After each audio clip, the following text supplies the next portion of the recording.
इस सेशन में question paper के कंप्लीट सॉल्यूशन की एक झलक देखेंगे।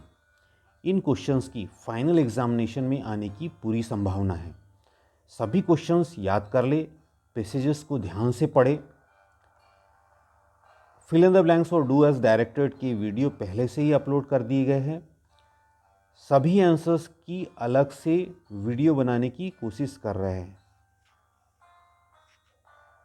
यहाँ सेट ए के आंसर्स और सॉल्यूशन देखने से पहले wish you all the best. यहाँ पे हमने कुछ स्ट्रैटेजी दी है जो आपको अच्छे मार्क्स इंग्लिश में दिलाएगी, तो उम्मीद करते आप इसे पढ़ लेंगे। फर्स्ट सेक्शन में रीडिंग पार्ट में हमें आंसर्स पहले से उपलब्ध है। ये हमें आंसर्स है जो आप देख सकते हैं। सेकंड में हमें नोट बनाना है और एक सूटेबल उसके लिए टाइटल भी देना है। तो हम इसको क्या करेंगे, पहले इसको रीड करना, उसमें से हमें ये देखना है कि जो वर्ड आपकी ज़्यादातर बार आ रहा है तो उम्मीद करते हैं उसी को हमें टाइटल मानना चाहिए और वो लिखना चाहिए। उसके उपरांत हमें अच्छा ये होगा कि पैसेज को दिए हुए पैसेज को हम समझ लें।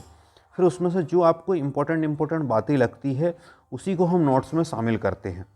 तो हमने स्टार्ट कर दिया यहाँ पे नोट्स लिखना। ये हमारा फर्स्ट पॉइंट है, कन्वर्सेशन लिखा है इसमें। फिर उसके आगे हमने सिर्फ टीचेबल पॉइंट लिखा और इसको अब फॉर्मेट में होता है कि हमने पहले तो एक पॉइंट लिखा हुआ है यहाँ पर इस तरह से, फिर दूसरे पॉइंट, फिर उस पॉइंट के अंदर दो चीज़ें दे दी ए और बी। वैसे ही हम थर्ड का देखते हैं, फिर उसमें हमने ए बी ले दिया। फिर इसी तरीके से यहाँ पे हम विशेष देख रहे हैं कि हमने एक शॉर्ट फॉर्म ऐड किया है EWD। ये हम अवॉइड के लिए कर रहे हैं। इसको हमें कम से कम एक किसी भी वर्ड के लिए हमें इसे शामिल करना चाहिए। तो ये हमारा हो गया अवॉइड AVD डॉट। ये किसके लिए शॉर्ट फॉर्म हो गया, अवॉइड के लिए। तो ऐसे हम एक दो शॉर्ट फॉर्म इस्तेमाल कर सकते हैं। और हमारा टाइटल हो गया गुड कन्वर्सेशन। ये जरूरी नहीं कि सिर्फ यही हो, इसके अलावा भी कुछ हो सकता है, जैसे dos and don'ts of conversation, what is good conversation. Third question में हमें एक पोस्टर बनाना है। ये हमने पोस्टर बनाया है। इसमें आप कोशिश करिए कि कुछ इमेजेस और ऐड कर लीजिए। जैसे आपको झूला बनाना है, दुकानें लगा देनी है, इन सबको आप शामिल करें ताकि ये और अट्रैक्टिव दिखे। हमने लिया है बाल मेले पे हमें बनाना था, जो चिल्ड्रंस डे पे 14th और कौन से पार्टिसिपेट कर रहे थे। ये एक्टिविटीज़ लिखिए, कल्चरल एक्टिविटी। ये सिंपल है। इस पर आप कोशिश करें कि इसको ज़रूर बनाएं। नेक्स्ट हमें एडवर्टीजमेंट बनाना है कि हम कोई चीज़ को किराए पे देना चाहते हैं। तो हमारे पास में यहाँ पर क्वेश्चन है कि टू लेट, इस तरह से हमने बना दिया। To let a fully furnished flat पूर्ण सुविधा युक्त in front of Vijay tower build in 100,000 square feet near airport in Barwani. Contact, ये पर्सन का नाम होगा जिससे कॉन्टैक्ट करना, जो हमें दिया हुआ, और उनका एक हाइपोथेटिकल हमको नंबर दे देना है। फोर्थ में हमने लेटर लिखना है हमें, बिल्कुल एडिटर को। इसमें भी हमें पैटर्न का बिल्कुल फॉलो करें कि हमें एड्रेस दिया हुआ है, यहाँ पर ये एड्रेस दिया हुआ है। फिर उसके बाद में हमें डेट लिखनी है। किसको लिखना है, तो टू द एडिटर। फिर यहाँ पे किसी भी न्यूज़पेपर का नाम लिख दिया हमने। यहाँ पे हमने द हिंदू लिखा, फिर सब्जेक्ट लिख दिया है। सब्जेक्ट आपको नॉर्मली वहीं से लेना पड़ता है जो हमें क्वेश्चंस दिया हुआ है। ये हमारा बीच का डियर सर, आप सभी को पता है। सब्जेक्ट के बाद में हमें डियर सर ऐड करना है जो आपको आता है। फिर हमने कंटेंट लिख दिया यहाँ पर।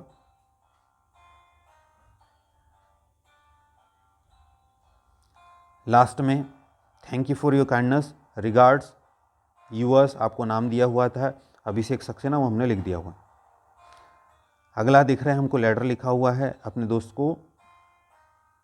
ये पढ़ने के लिए, इंग्लिश में, मैथ्स, जनरल नॉलेज और रीजनिंग पढ़ने के लिए कहे एनडी एग्ज़ाम्स, आने वाले एनडी एग्ज़ाम्स के लिए। इसमें हमने पहले तो क्या किया, एड्रेस लिखा हुआ है, एड्रेस लिख लिया, फिर डेट लिख लिया, फिर डियर फ्रेंड। यहाँ तक कि कोई दिक्कत नहीं है। नॉर्मली हम इसको सेम हर चाहते कि कोई भी लेटर हो, चाहे हम इसको हम फ्रेंड्स को लिख रहे हैं या फिर किसी भी परिचित को लिख रहे हैं, तो I am fine year and hope the same for you. ये हम ज़्यादातर ऐसी तरीके से फॉलो करते हैं। और लास्ट में बेस्ट ऑफ लक, रिगार्ड्स, इस तरह से ऐड करते हैं। और जो बीच का वाला पार्ट है ये जैसे रिक्वायरमेंट होती है क्वेश्चन में दिया हुआ है, क्वेश्चन के रिक्वायरमेंट के अनुसार ऐड करते हैं।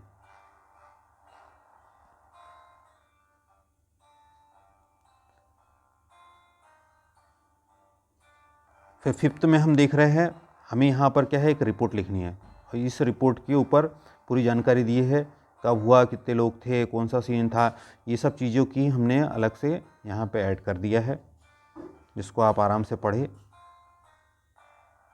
फिर थर्ड में अगला देखते हैं, एक पैराग्राफ राइटिंग देना है हमको, शॉर्ट पैराग्राफ लिखना जो कि 120 वर्ड्स में होना चाहिए, ये भी लिख दिया। यहाँ पर हमने importance of protecting tree, importance of protecting tree पर एक शॉर्ट पैराग्राफ ऐड किया है।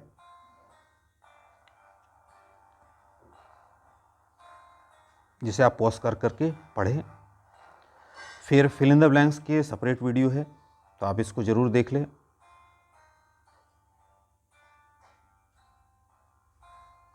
डू एज डायरेक्टेड की भी सभी अलग अलग 4 पार्ट्स में वीडियो अपलोड कर दिए, उसे भी आप देख सकते हैं, अच्छे से समझने के लिए एक्सप्लेन किया हुआ उनमें। फिर हमारा क्वेश्चन 8 है। उम्मीद करते हैं स्ट्रैटेजी के हिसाब से आपको क्वेश्चन 8 जो कि टेक्स्ट से लिया हुआ है और ये काफ़ी इजी होता है। तो या तो आप जब क्वेश्चन लिखें, पेपर ले लिखना स्टार्ट करें, तो हम पैसेज को पहले कंप्लीट कर ले, उसके आंसर्स को लिख ले, उसके बाद में ग्रामर पार्ट को लिखे, फिर उसके बाद में आपके पास में अगर एडवर्टीजमेंट या पोस्टर है तो उसको लिख ले, फिर आपका रिपोर्ट राइटिंग हो, फिर लेटर हो, या फिर एप्लीकेशन हो, फिर उसके बाद में आपका लास्ट में अगर आपको क्वेश्चन आंसर पढ़े तो 10th और 11th वाले कर ले, क्योंकि जो वो या तो 1 वर्ड के है या फिर 1 लाइनर क्वेश्चन है जो आप इजीली याद कर सकते हैं। इनकी भी कंप्लीट लिस्ट इसमें दी हुई है जो आप पढ़ सकते हैं, याद कर सकते हैं। इसके अलावा फिर हमें पैसेज, जो फर्स्ट वाला पैसेज होता है काफ़ी डिफिकल्ट होता है, तो कोशिश करें उसको लास्ट में ले, और फिर अगर आपको जो बड़े आंसर्स है या फिर जितने भी रिमेनिंग क्वेश्चंस बचे हुए उसको आप कंप्लीट करें।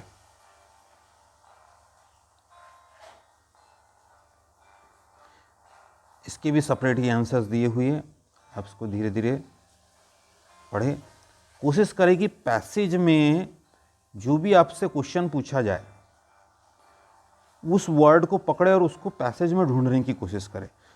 कम से कम 2 से 3 बार आप पैसेज पढ़े और उस वर्ड को आप पहचानने की कोशिश करो, वहाँ से उस आंसर को जो आपका नहीं हो सकता उसको आप काट दे, और उसके बाद में आप जो रह जाता है और लगता है कि ये आंसर हो सकता है उसे आप शामिल करें।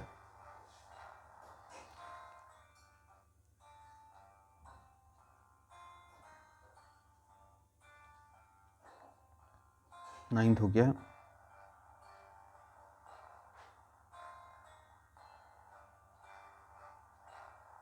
फिर 10th के क्वेश्चन आंसर्स भी हमने पूरे अपलोड किए। 10th ई सेट, बी सेट, सी सेट, डी सेट सभी के क्वेश्चंस काफ़ी पहले अपलोड किए हैं, तो आपको काफ़ी अच्छे से उसको एक्सप्लेन किया है। कोशिश की है कि छोटे छोटे आंसर्स हो। 11th वाले की हम कोशिश करते हैं कि इसको भी जल्दी ही अपलोड कर देंगे।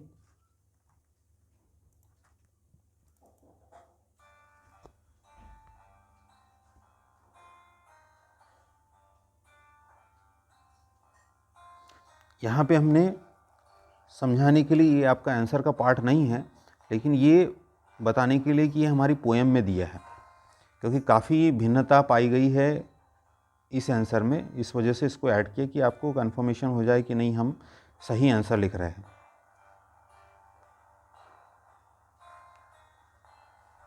ट्वेल्थ वाला भी हमारा 30 का है, ये हमारे सप्लीमेंट्री रीडर से है। ये जरूरी नहीं कि हम 30 वर्ड में लिखे, ज़्यादा नहीं लिख सकते, कम नहीं लिख सकते। आपका अगर आंसर छोटा है तो 1 वर्ड में होगा, बाकी पार्ट आपका क्वेश्चन में ही होता है, उसी से इंक्लूड करके आप आंसर बड़ा कर सकते हैं। क्वेश्चन नंबर 13, 14, 15 ये सभी 75 वर्ड्स के होते हैं। 75 वर्ड्स में हमको लिखना होता है, तो ये काफ़ी कम से कम हम 3 से 4 सेंटेंस उम्मीद करते हैं कि हमें लिखना चाहिए। एक और चीज़ इसमें इंक्लूड करना चाहेंगे कि जब आप याद करते तो आपको लगता है कि अगर बड़ा है, तो इसमें हमने कोशिश ये की जो फर्स्ट सेंटेंस होता है, पर्टिकुलरली जो छोटे आंसर्स हैं हमारे 10th, 11th, 12th में, पहली जो लाइन है, फर्स्ट लाइन जो है, कोशिश की हुई एग्जैक्ट उससे आंसर की है। फिर उसके बाद में सेकंड में उसकी एक्स्ट्रा इन्फॉर्मेशन, थर्ड में उससे भी जो कम ज़रूरत है उसको लिखा है। इस तरह से हम नीड के अकॉर्डिंग हमने वो सेंटेंस बढ़ाए हैं। तो आप आपकी कैपेसिटी के अनुसार फर्स्ट, सेकंड, थर्ड, फोर्थ इसे धीरे धीरे बढ़ते जाए और आंसर्स याद करें। अब इसमें क्या है, काफ़ी ये 3 नंबर्स के होते हैं जो हमें बड़े लिखने ही होते हैं, इस वजह से इन्हें बड़ा लिखा है। बाकी हमने कोशिश की है कि इसको जितना छोटा और इजी लैंग्वेज में बना सके उतना बनाएं। Best of luck.